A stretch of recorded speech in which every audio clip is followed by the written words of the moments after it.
मैं हूं फातिमा और आप देख रहे हैं न्यूज़ NSO इंडिया। कोरोना काल के दौरान रहमतों और बरकतों वाला महीना कैसे गुजरा ये हम और आप बेहतर जानते हैं। हालात इस कदर खराब हो गए थे कि लोगों के पास ना ही सहरी के लिए और ना ही इफ्तार के लिए खाने को कुछ था। हमें आज भी याद है प्रवासी मजदूर और गरीब परिवार सहरी और इफ्तार के लिए लंबी लंबी कतारों में खड़े हुआ करते थे ताकि सामाजिक संस्थाएं इनको खाने को दे सके। उसी दौरान इफ्तार में ज्यादा लंबी कतार होने की वजह से पुलिस के डंडे भी खाने पड़ते थे। कई जगहों पर पुलिस के डर से लोग इफ्तार भी नहीं बेच रहे थे। मगर 2 अप्रैल 2022 में यानी आज के दिन महाअगाड़ी सरकार ने राज्य में एक खुशी का ऐलान किया है कि आज से कोरोना काल के सारे नियमों को खत्म किया जाता है और लोग आजादी के साथ अपने त्योहार खुशी से मना सकते हैं। आज हम इतना खुश हैं कि अल्लाह ताला 30 दिन तक हम खुशियों के साथ रमजान बिताएंगे। 2 साल जो कोरोना काल का बीता उसमें रमजान कैसा रहा? उसके अंदर बहुत कठिनाइयाँ हुई, हमारे को भी कठिनाई हुई और पब्लिक को भी बहुत परेशानियाँ हुई और हमें इतनी तकलीफ हुई कि इफ्तारी का अगर एक पाव का ब्रेड लेने या बेकरी में जाना हो तो वहाँ पर देखते हैं कि कर्फ्यू लगा हुआ है, ये लगा हुआ है, मास्क पहनना है, मास्क अगर भूल गए तो हमें पेनल्टी भरनी पड़ती थी। हम बहुत खुश हैं और आगे भी हमसे ये चाहते हैं कि इसी तरह से चलता रहे। माह रमजान की बरकतों और रहमतों से हर कोई मालामाल होता है। ये भी एक रहमत का नमूना है कि रमजान से एक दिन पहले कोरोना काल के सारे नियम खत्म हो गए और अब दुकानदारों में भी खुशी का माहौल नजर आ रहा है। कोरोना काल में हुए सारे नुकसानात की कुछ तो भरपाई हो पाएगी। पिछले जो कोरोना काल गया उसमें हालात कैसे रहे और अब तमाम जो है शर्तें, तमाम कानून खत्म करके कोरोना के आज़ादी के साथ त्यौहार मनाया दिया जाएगा, तो उसमें कितनी आपको उम्मीद है कि बिजनेस बढ़ेगा? बिजनेस हालात बढ़ना चाहिए लेकिन बिजनेस तो और डाउन होते जा रहा है। जैसे देखो वैसे बिजनेस डाउन होते जा रहा है। 2 साल हमारा बिजनेस एकदम डाउन रहा है। अब अगर परमिशन मिली है तो अच्छा होना चाहिए बिजनेस, बस यही हमारा कहना है। बड़ी परेशानी का तो सामना करे है पूरी वर्ल्ड ने करा था और अभी फ़िलहाल तो हम लोग प्रिपेयर कर रहे हैं ताकि रमज़ान के लिए सारी कम्युनिटीज़ को सर्व करे। जो मोहम्मद अली रोड का बाज़ार है वो अपनी मतलब शान के ऊपर लगेगा वापस।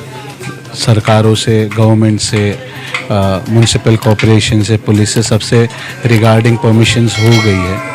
क्या लगता है कि जो कोरोना काल से पहले जो बिजनेस होता, जो कारोबार हुआ करता था इफ्तार में, क्या वो वापस से रिस्पेक्ट करे कि वो होगा? उम्मीद तो पूरी है कि होगा क्योंकि ये नेसेसिटी वाला बिज़नेस है। इंसान को 2 टाइम दिन में भूख लगती है तो एक टाइम ज़रूर आता ही है। इसके साथ ये भी देखिए कि वो हालात जो है कुछ और थे, लेकिन आज की जो महंगाई सर चढ़ रही है, आम आदमी के जेब में पैसे नहीं है लेकिन सामने त्यौहार है, वो किस तरह से मैनेज कर पाएगा आज के जो महंगे सामानों को? आज की अगर महंगाई की बात करा जाए तो मार्केट में 50% रेट हमारे प्रोडक्ट्स के तो अप हो ही गए हैं क्योंकि आप देखेंगे जो तेल 80 रुपये लीटर मिलता था वो आज 170 रुपये लीटर है, ठीक है ना। जो चिकन 80 रुपये लाइव स्टॉक था 60 रुपये, वो आज के टाइम पे 160 रुपये है। तो इसके मुताबिक चीज़ों के महंगा जाएगा। बस ये है कि लोग जो पहले कंज्यूम करते थे उसकी कम क्वांटिटी में कंज्यूम करेंगे। तो इसका मतलब है कि बिजनेस पे आधा असर पड़ेगा। बहुत फ़र्क पड़ेगा, उसके महंगाई से बहुत फ़र्क पड़ेगा बिजनेस पे। कोरोना काल में आपने कई वर्कर्स की अपने जेब से पगार दी होगी, उसके बनिस्बत अब क्या लगता है कि इस महीने रमज़ान के पूरे महीने में क्या आप उसको कवर कर पाओगे? टारगेट तो है कि कवर कर ले, अब देखा जा सकता है, पब्लिक के ऊपर डिपेंड किया जा सकता है। पब्लिक ज़्यादा रहेगी या नहीं रहेगी ये पब्लिक के ऊपर डिपेंड है। पूरी दुनिया में ये खाओ गली फेमस है, यहाँ पर खाने के अजीब बहुत बेहतरीन चीज़ें मिलती है। जहाँ तक कि बकरे का भेजा हो अलग तरीके से बनाया जाता है, गुर्दा बनाया जाता है। तो क्या लोग इस माह रमज़ान में इतनी तंगी और महंगाई होने के बावजूद आएंगे? वो पब्लिक के ऊपर डिपेंड है। आते तो यहाँ बहुत लोग हैं और आएंगे इंशाल्लाह, वो लोग तो आएंगे ही और पब्लिक के ऊपर डिपेंड है। इस साल पब्लिक कम है, वैसे हर सालों के जैसा पब्लिक रहती है उस सालों के पब्लिक बहुत कम है। तो क्या जो लोग रोज़ कमाते रोज़ खाते, क्या उनके पर भी असर पड़ेगा? जी डेफिनेटली बिल्कुल पड़ेगा असर। रमज़ान एक ऐसा महीना है जहाँ पे हर बड़ा आदमी, हर छोटा आदमी, कोई भी हो, वो अपने परिवार के लिए इफ्तारी का सामान बाहर से ज़रूर कुछ ना कुछ 1 आध 2 आइटम परचेज़ करता है। तो पहले जो आइटम 20, 25, 30 रुपए में मिलता था, आज वही आइटम को हमको फोर्सफुली उसको 40 रुपये तक लेके जाना पड़ेगा, क्योंकि रॉ मटेरियल के प्राइसेस इतने शूट अप हो गए। रमज़ान में भाई बेसिकली 2 पार्ट्स में डिवाइड होता है, it is iftar and after iftar. तो इफ्तार से पहले इफ्तारी के सारे प्रोडक्ट्स है जो रिटेल में सेल आउट करते हैं, जैसे क्रिस्पी चिकन हो गया, शामी कबाब और palak shami, nargisi kofta, chicken roll, mutton roll, naan sandwich, chicken naan sandwich, ये सब इफ्तार के लिए बेसिकली हम लोग सेल आउट करते हैं। और इफ्तार के बाद हमारे रेस्टोरेंट के स्पेशल मेन्यू रहते हैं, जिसके अंदर आप बकरे की चाप हो गई, हमारा स्पेशल एक रेशमी बर्रा करके आइटम है चिकन में, वो है, बिरयानी है। हमारे इधर 7 दिन अलग किस्म की बिरयानी बनती है। उसके बाद बकरे के पाया है, निहारी है, कोरमा है और ज़बान का सूप है। ये सारी चीज़ें जो मोहम्मद अली रोड की स्पेशलिटीज़ है, बकरे का भेजा है। मोहम्मद अली रोड का एक अलग स्टाइल है बनाने का, भेजा बकरे का दुनिया में एक अलग किस्म से बनता है, तो वो सब चीज़ें हैं और उसी को मतलब वो डिनर सेगमेंट में हम लोग सेल आउट करते हैं। बहुत बहुत खुशी है इस चीज़ की, तो बहुत खुशी है कि 2 साल बाद मौका मिला, 2 साल बाद मौका मिला है और पब्लिक अगर सही से रही तो और खुशी है। अपने ग्राहकों को क्या कहना चाहें? हमारे ग्राहकों को और दुनिया के जितने भी लोग ये वीडियो देख रहे हैं, हम लोग उनको ये कहना चाहते हैं कि मोहम्मद अली रोड का जो बाज़ार है, वहाँ वो एक शॉपिंग डेस्टिनेशन है बॉम्बे में, वर्ल्ड की फेमस फूड स्ट्रीट है। वहाँ पे आपको कपड़े का बाज़ार मिलेगा, चप्पल का बाज़ार मिलेगा, जूते का बाज़ार मिलेगा।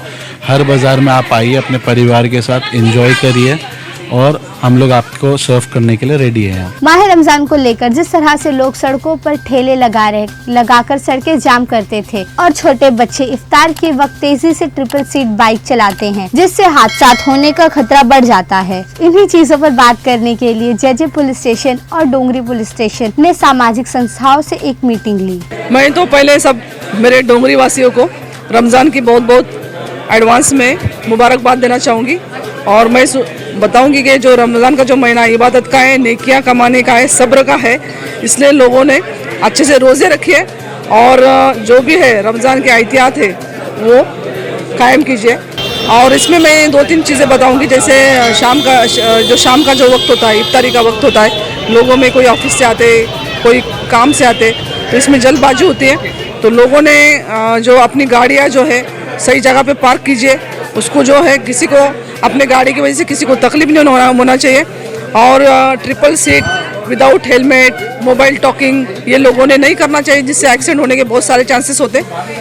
और बाकी जो लोग हैं इफ्तारी के लिए जो भी सामान लगाते हैं, ये रोड में बीच में ना लगाते हुए साइड में लगाइए, जिससे ट्रैफिक जाम ना हो।